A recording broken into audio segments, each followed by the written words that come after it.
சிறந்த தொடர்கள், சிறப்பு பெயர்கள். பாரதியார் பற்றி பார்க்கலாம். அவருடைய இயற்பெயர் சுப்பிரமணியன்.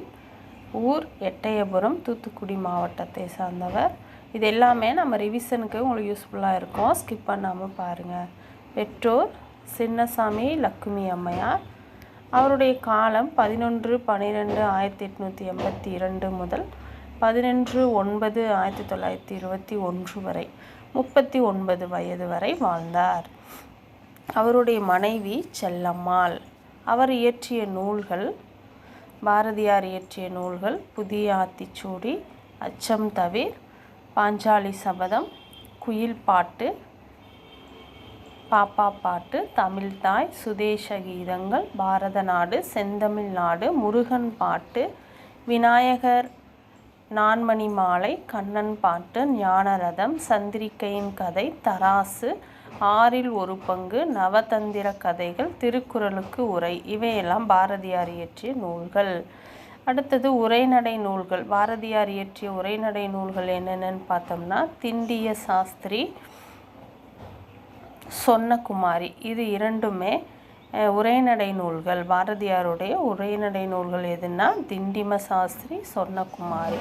அவருடைய சிறப்பு பெயர்கள்: தேசிய கவி, மகாகவி, விடுதலை கவி, பாட்டுக்கொரு புலவன் பாரதி. நீடு துயில் நீக்க பாடி வந்த நிலா அப்படின்னு சொன்னவர் பாரதிதாசன். தற்கால இலக்கியத்தின் விடிவெள்ளி. தனக்குத்தானே வைத்து கொண்ட பெயர் டெல்லிதாசன். அவர் தனக்குத்தானே வைத்து கொண்ட பேர் என்னன்னு கேட்டாங்கன்னா டெல்லிதாசன், காளிதாசன், சக்திதாசன், நித்திய தீரர், சாவித்ரி ஓர் உத்தம தேசாபிமானி, முன்னறிப்புலவர், புது கவிதைகளின் தந்தை, சீட்டுக்கவி, அமரக்கவி, பைந்தமிழ் தேர்ப்பாகன், செந்தமிழ் தேனி, சிந்துக்கு தந்தை. இதையெல்லாம் ரொம்ப இம்பார்ட்டன்ட் சிறப்பு பெயர்கள், பாரதியாருடைய சிறப்பு பெயர்கள். அடுத்து கலைமகள் என்னும் பொருள் தரும் பாரதி என்ற சிறப்பு பெயரை பெற்றவர் யாருன்னா பாரதியார். 1893 எட்டயபுர சமஸ்தான புலவர்களால் 11ஆம் வயதில் பாரதி என்ற பட்டம் பெற்றவர் யார்னா பாரதியார். தமிழ், ஆங்கிலம், இந்தி, சமஸ்கிருதம், வங்காளம், பிரெஞ்சு, அரபு போன்ற மொழிகளில் புலமை பெற்றவர் யாருன்னா பாரதியார். இந்த மாதிரி மொழிகளை சொல்லி இதில் புலமை பெற்றவர் யாருன்னு கொஸ்டின் கேட்டுட்டு தானே இருக்காங்க நம்ம டிஎன்பிசியில். அவர் பாருங்கள், தமிழ், ஆங்கிலம், இந்தி, சமஸ்கிருதம், வங்காளம், பிரெஞ்சு, அரபு மொத்தம் 7 மொழிகள் அறிந்தவராக புலமை பெற்றவராக இருந்திருக்கார் பாரதியார். அப்புறம் 1898 முதல் 1902 வரை காசியில் வாழ்ந்தார். 1898 முதல் 1902 வரை காசியில் வாழ்ந்தவர் யாருன்னு கொஸ்டின் கேட்டாலும் பாரதியார். ஞானரதம் தமிழில் தோன்றிய முதல் உரைநடை காவியம் ஆகும். ஞானரதம் தான் இவர் எழுதின உரைநடை நூல் ஞானரதம். அந்த உரைநடை காவியம் தமிழில் தோன்றிய ஞானரதம் யார் ஆசிரியர்னு கேட்டாங்கன்னா பாரதியார். குயில் பாட்டு இசைப்பாடல் நூலாகும். இவர் எழுதின குயில் பாட்டு இசைப்பாடல் நூலாக அமைஞ்சிருக்கு. பாரதியார் 7வது வயது முதலாகவே கவிதைகளை எழுத தொடங்கினார். 11ஆம் வயது நிரம்பிய சுப்பையா எட்டயபுரம் சமஸ்தான புலவர்களின் பற்பல சோதனைகளில் வெற்றி பெற்றதால் அப்புலவர்கள் வியந்து அளித்த பட்டம்தான் பாரதி. அவருக்கு யார் இந்த பாரதின்னு பேர் வச்சாங்கன்னா சுப்பையா, அதாவது 18 வயது நிரம்பின இவர் எட்டயபுர சமஸ்தான புலவர்கள் பற்பல சோதனைகளை வெற்றி பெற்றதுனால இவருக்கு பாரதி அப்படின்ற பெயர் அளித்தாங்க. பாரதி என்ற சொல்லுக்கு சரஸ்வதி, அதாவது கலைமகள் என்று பொருள். அறிவியல் சிறந்த இல்லத்தார்களுக்கும் கொடுக்கப்படும் பட்டம்தான் பாரதிங்கிற பட்டம். அதுதான் பாரதியார் கொடுத்தாங்க. 1894 முதல் 1897 வரை திருநெல்வேலி ஹிந்து கல்லூரி உயர்நிலை பள்ளியில் 5ஆம் வகுப்பு வரை படிச்சிருக்காரு. அப்புறம் படிக்கும்போதே 14 வயதிலேயே அக்கால வழக்குப்படி 7 வயது நிரம்பிய செல்லம்மாளை திருமணம் செய்து கொண்டார். அவருக்கு 14 வயது, அந்த கால வழக்குப்படி 7 வயதே ஆன செல்லம்மாள் தன்னுடைய மனைவியை திருமணம் பண்ணி கொண்டிருக்காரு. அப்புறம் வறுமை காரணமாக காசிக்கு சென்று அலகாபாத் பல்கலைக்கழகத்தில் சேர்ந்து சமஸ்கிருதத்தையும் இந்தியையும் கற்றார். அதுக்கப்புறம் வறுமை காரணமாக காசிக்கு போயிருக்காரு. அங்கே போய் அலகாபாத் பல்கலைக்கழகத்தில் சேர்ந்து தான் சமஸ்கிருதத்தையும் இந்தியையும் கற்றார். அப்படி கற்றவர் இந்த சென்டென்ஸை கொடுத்து கற்றவர் யாருன்னு கேட்டால் பாரதியார். காசியில்தான் பாரதியாருக்கு தலைப்பாகை கட்டும் பழக்கமும் மீசை வைத்து கொள்ளும் வழக்கமும் ஏற்பட்டது. காசியில் பாரதிக்கு தலைப்பாகை கட்டிக்கொள்ளும் பழக்கமும் மீசை வைத்து கொள்ளும் வழக்கமும் எந்த ஊர் காரணம் அப்படின்னு கேட்டாங்கன்னா காசி.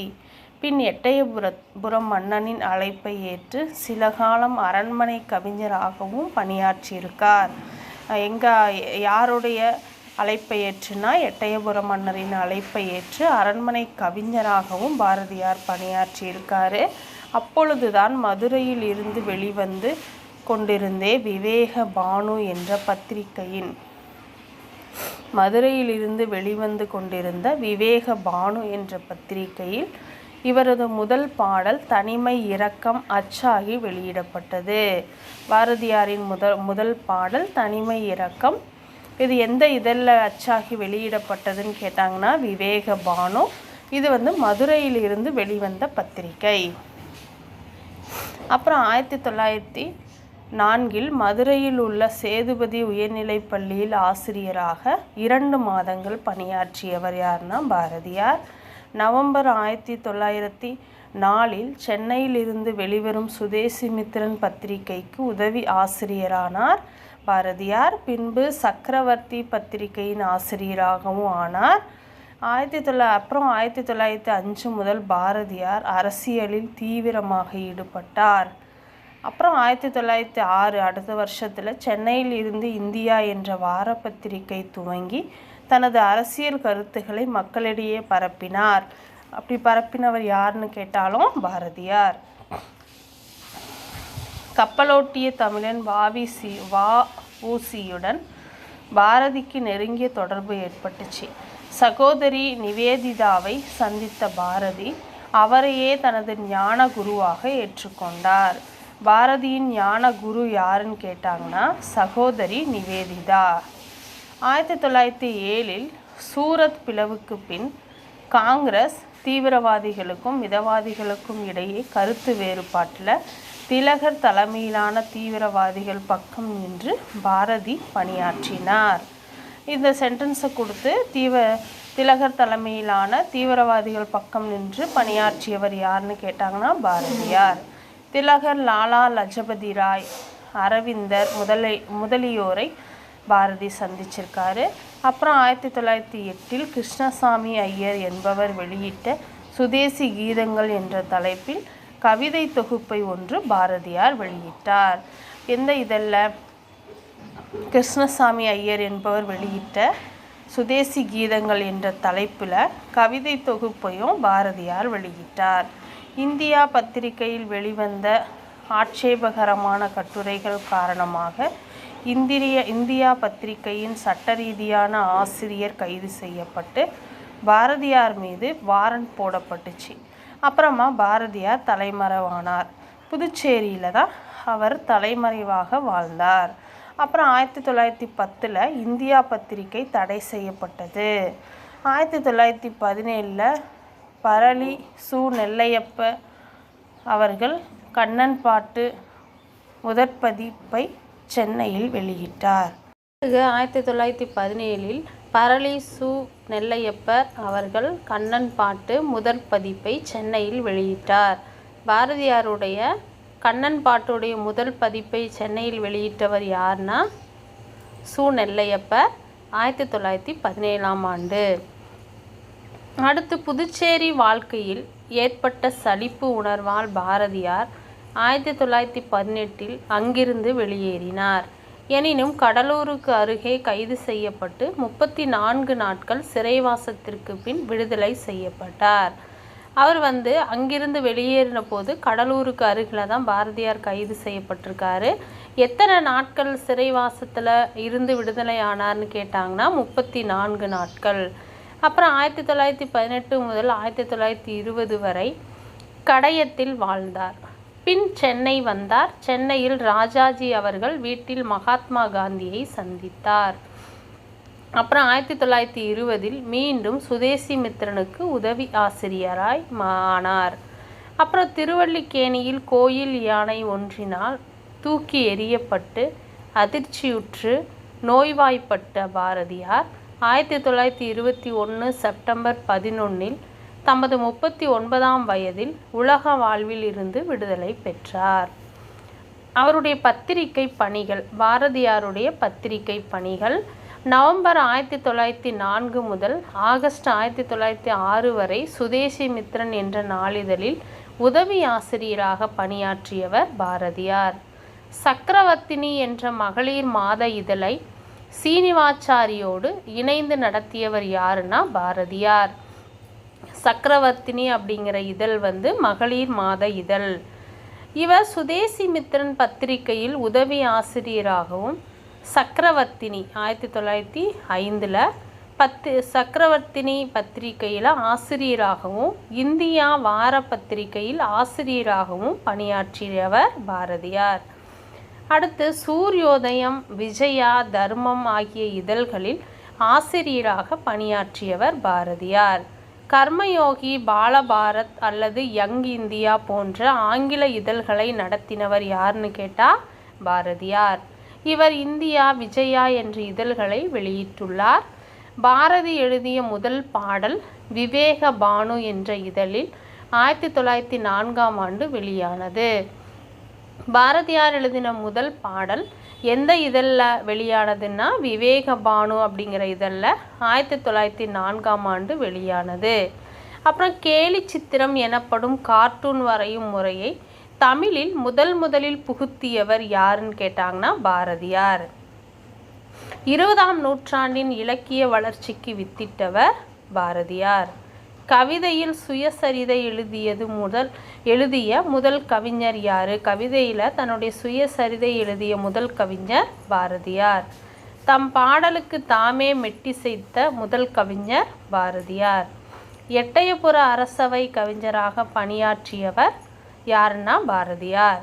மதுரை சேதுபதி உயர்நிலைப் பள்ளியில் தமிழாசிரியராகவும் சென்னையில் இதழாசிரியராகவும் பணியாற்றியவர் பாரதியார். சென்னை ஜனசங்கம் அமைப்பை தோற்றுவித்தவர் யாருன்னு கேட்டால் பாரதியார். சகோதரி நிவேதா தேவியை சந்தித்த பின் பாரதி தீவிரவாதி ஆனார். தம்பி என்ற பாரதியாரால் அழைக்கப்பட்டவர் பரளி நெல்லையப்பர். தம்பின்னு சொல்லி பாரதியார் யார் அழைச்சாருங்க அப்படின்னா பரளி நெல்லையப்பரை தான் தம்பின்னு அழைச்சிருக்காரு.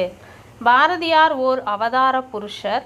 இவர் நூலை தமிழர் வேதமாக கொள்க என கூறியவர் யார் அப்படின்னா பரளி நெல்லையப்பர். பாரதி பாடல்களை நாட்டுடைமையாக்கியவர் ஓமத்தூர் பி. ராமசாமி செட்டியார் தான் நாட்டுடைமையாக்கினார். பாரதிக்கு மகாகவி அப்படிங்கிற பட்டம் வழங்கியவர் ராமசாமி ஐயங்கார் அவர்தான்.